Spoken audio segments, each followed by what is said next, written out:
meu nome é Morena dos Anjos e esse é o Dicas, um canal para compartilhar com vocês minha paixão por obras de terror. Hoje então é o primeiro vídeo do quadro Cada Caso é um Filme, onde eu vou trazer casos reais que inspiraram filmes de terror e analisar ficção com realidade. Então esse é um vídeo para você que já assistiu as obras que eu trouxer aqui, porque haverão muitos spoilers. No final do vídeo eu conto pra vocês o que me inspirou a criar esse quadro. E pra começar, a gente vai falar sobre o caso que inspirou o filme A Órfã, lá de 2009, que deixou muita gente chocada por causa do seu plot twist final. Mas antes, se inscreva no canal, deixe seu like, isso ajuda muito na divulgação, e bora falar de terror. Bom, pra gente se situar e relembrar do filme, A Órfã é uma obra de 2009, thriller e terror psicológico, que conta a história de Katie e John, um casal que tem a sua relação conjugal abalada porque eles perderam o terceiro filho deles na gestação. Embora eles sejam muito apaixonados pelos outros dois filhos deles, né, o Daniel e a Max, que tem deficiência auditiva, a menininha, eles resolvem adotar uma criança e acabam adotando Esther, uma menininha de 9 anos. Depois de muitas maldades, manipulações, entre outras coisas terríveis que a Esther faz com aquela família, eles descobrem que, na verdade, ela é uma mulher de 33 anos com uma doença rara que inibe o seu crescimento, fazendo ela parecer, então, ser uma criança, além de ter traços claros de sociopatia. My name is Esther. Is this your house? It's your home, too. You're just as much part of this family as Danny and Max. It's a pleasure to meet you. O filme, então, ele joga bem com a ideia de que no início a gente acha que é alguma coisa sobrenatural, né? E aos poucos a gente vai se dando conta que, na verdade, é tudo uma questão psicológica. Dito isso, vamos falar sobre o caso real que, a meu ver, é muito pior do que o filme. Clara e Katerina Mauerova são duas irmãs que nasceram na cidade de Kurin, na então Tchecoslováquia, que apresentavam desde pequenas vários distúrbios psicológicos, características agressivas e depois de mais velhas diziam ter uma vocação divina. A Clara, depois de adulta, casou, teve 2 filhos, mas após o divórcio dizia se sentir muito sozinha ali naquela casa com as crianças e resolveu chamar a Katerina para morar com ela. Katerina convidou então uma amiga para morar com elas, e aí em alguns lugares que eu pesquisei dizia que elas se conheceram na faculdade e em outros dizia que elas se conheceram em instituições psiquiátricas por onde elas passaram. Essa amiga era Bárbara Skarlova, uma mulher de 33 anos que aparentava ter 12 anos, por causa de uma doença rara glandular. A Bárbara desde sempre usava desse distúrbio para se safar de alguns delitos que ela cometia. Tudo porque ela tinha uma característica agressiva, né, de comportamento e sociopata. Bárbara era muito manipuladora e como as irmãs já tinham uma propensão a dizerem que tinham essa vocação divina, ela convenceu as duas a entrarem para uma seita chamada Movimento Graal.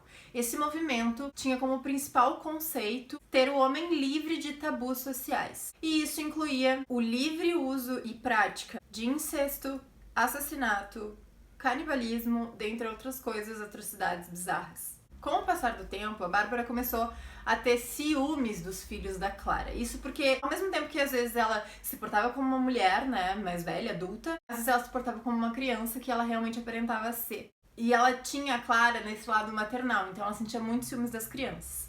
Com isso, ela começou a provocar situações para que os meninos se passassem por culpados e malcriados, mal educados. A Clara, acreditando em tudo que a Bárbara falava, né, por causa da sua manipulação, acreditou mais uma vez e a Bárbara sugeriu que elas trancassem eles no porão. E aí agora entra a parte mais bizarra dessa história. Elas encomendaram então uma jaula e colocaram lá no porão. Trancaram os 2 meninos lá dentro, que eram pequenos.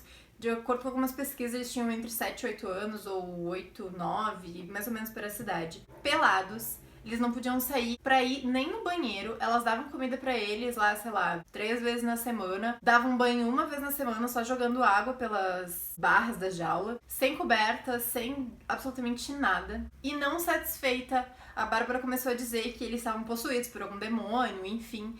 E que, com base na tortura, esse demônio sairia do corpo deles. E como se aquilo já não fosse tortura suficiente, eles começaram a ser queimados com cigarro, tomarem choque elétricos, serem espancados e terem partes do seu corpo comidos pelas 3. Elas puxavam eles pela grade, cortavam pedacinhos e comiam na frente deles, gente. É tipo assim, muito surreal.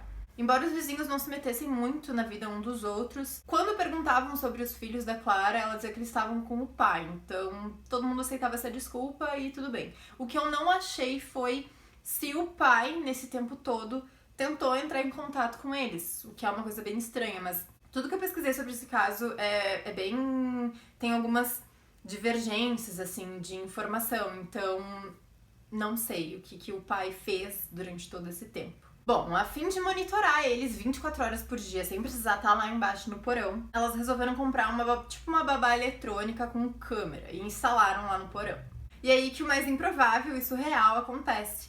Um vizinho ali de perto tinha o mesmo aparelho, né, de babá eletrônica com câmera e começou a receber imagens dos meninos trancados no porão por causa de alguma interferência. E depois que ele se deu conta do que realmente estava acontecendo, que tudo aquilo era real e estava ali perto, ele chamou a polícia. No dia 10 de maio de 2007, a polícia invadiu a casa, prendeu as duas irmãs e quando desceu no porão encontrou um lugar completamente podre, com sangue, fezes, urina, tudo apodrecido, um fedor horrível. Encontraram os dois meninos, um estava desmaiado, o outro em estado de choque, completamente machucados, com partes do corpo apodrecidas por causa dos machucados, desidratados, lógico. Mas além deles dois, tinha mais uma garotinha que correu para os policiais, disse que era filha adotiva da Clara, se chamava Anica e tinha 12 anos. Lógico que essa garotinha era Bárbara, né? Ela era muito manipuladora, muito inteligente também, então provavelmente quando os policiais entraram, ela viu o movimento, ela já correu pro porão e se passou por uma criança. Como ela não estava visivelmente machucada, os policiais mandaram ela para assistente social que estava lá fora, não deram muita importância e começaram a cuidar daqueles dois meninos que estavam morrendo. Lógico que a Bárbara conseguiu fugir e ela foi encontrada algum tempo depois na Noruega, sendo que ela já tinha sido adotada por uma família que pensava que ela era Adam, um menino de 13 anos de idade. Quando ela foi então encontrada, foi extraditada para a República Tcheca e lá foi julgada junto com as duas irmãs. Bom, há várias divergências em relação à pena e o tipo de pena que elas receberam, mas o que mais foi falado, onde eu pesquisei, é que em março de 2009, a Clara pegou 9 anos e a Catarina 10 anos em instituições psiquiátricas diferentes, para que elas não ficassem juntas. A Bárbara, por outro lado, teria pego 5 anos em uma instituição penitenciária para criminosos com graves doenças mentais. Lá ela teria sido obrigada a passar por um tratamento que acelerava, né, o crescimento dela para que ela não tivesse mais aquela aparência de criança. Não tem muita informação sobre a vida delas hoje. O que eu achei foi sobre a Bárbara, de repente, estar em livramento condicional ou estar em uma instituição psiquiátrica em Praga. Então não tem como saber. Uma outra divergência também é dos dois meninos. Em alguns lugares dizia que um deles chegou a falecer, né, antes ainda do julgamento, e em outros lugares dizem que eles moram até hoje com o pai e tá tudo bem. Bom, embora tenha um vivo ou os dois, eu duvido que esteja tudo bem, porque é muito bizarro tudo isso que aconteceu com eles. Imagina ficar preso de 8 a 12 meses, porque não tem exatamente um tempo certo, né, divulgado, que eles ficaram presos naquele porão, naquela jaula, sem luz, sujos, machucados, com pele apodrecida. É tudo muito, muito bizarro que isso realmente tenha acontecido. Dito tudo isso, pesado, vamos às comparações entre o caso real e a ficção. Em ambos, a protagonista, e eu vou chamar de protagonista, tá? A Bárbara e a Esther, porque é sobre elas, tem mais ou menos 30 anos e são europeias. Nos dois, também tem dois irmãos. No caso, são dois meninos e no filme é um casal, o Daniel e a Max, sendo que a Max tem deficiência auditiva. Em ambos também tem uma questão de ciúme, né, dela em relação às crianças. No caso, a Bárbara demonstra ter ciúmes por causa da atenção que a Clara, a mãe das crianças, dava pra eles. Mas no filme, como é um casal, é o marido e a mulher, eles colocam que a Esther, na verdade, tem um ciúmes maior do John e ela tem uma questão de envolvimento e desejo sexual por ele. Então é de uma outra forma. John, deixa eu cuidar de você. O que tá fazendo? O que você tá fazendo? Elas criam também uma situação, né, pra deixar as crianças como culpadas, mal criadas, mal educadas e manipulam todas as pessoas que estão ali envolvidas. No filme, inclusive, a Esther, ela manipula muito a pequena, o irmão mais velho nem tanto. No filme, as crianças não chegam a ficar enjauladas nem nada, mas a Esther quase mata o Daniel. E além disso, a gente também tem uma figura heróica, né, que é a Katie, a mãe das crianças, que ela começa a achar estranhas as atitudes da Esther e começa a investigar o passado dela. E é por conta disso que ela consegue descobrir que a Esther, na verdade, é uma mulher de 30 e poucos anos que sofre, né, dessa doença rara e é sociopata. Em relação ao final, né, do caso e do filme. No caso, a Bárbara, ela passa por um julgamento jurídico, embora a gente não tenha muito informações, né, sobre pena e como ela anda hoje, onde ela anda hoje. E no filme, numa luta lá entre a Katie e a Esther, a Katie consegue matar a Esther. Se você, mesmo tendo assistido o vídeo até aqui e não viu o filme A Órfã, eu aconselho muito, é um filmaço, assim, ele tem toda uma questão dessa brincadeira que eu comentei sobre, no início parece sobrenatural e depois a gente vê que é uma questão total psicológica. É muito bom mesmo, vale a pena. E esse foi o caso que inspirou o filme.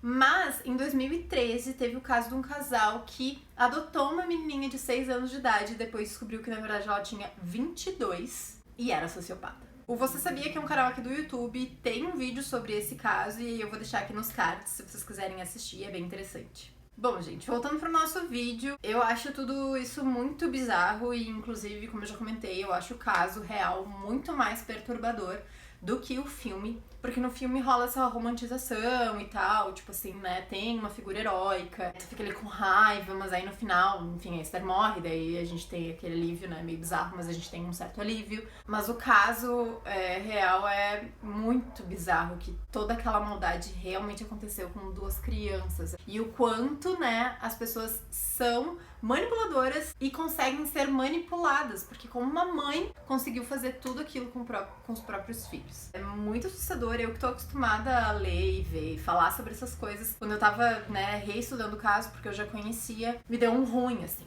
Então me contem aqui se vocês curtiram esse quadro para que eu faça mais vídeos sobre. Se quiserem deixar também comentários com indicações de obras de terror que foram inspiradas em casos reais, eu vou adorar para poder trazer para vocês. E sobre o que me inspirou a criar esse quadro, na verdade foi a Jaqueline Guerreiro, que é uma youtuber, que tem um quadro chamado Quinta Misteriosa. E ela traz todas as quintas-feiras casos, ela fala sobre serial killer, desaparecimentos, muitos casos bizarros mesmo, assim. E o primeiro caso que eu vi dela, que foi o meu amigo John, que me indicou, foi esse da Órfã. Também vou deixar o canal dela aqui nos cards, porque o que é bom tem que ser compartilhado, né, gente? E é isso, me segue lá no Instagram, @morenadosanjos, igual para Twitter. Muito obrigada por terem assistido até aqui, espero que vocês tenham curtido, me contem o que acharam e até a próxima.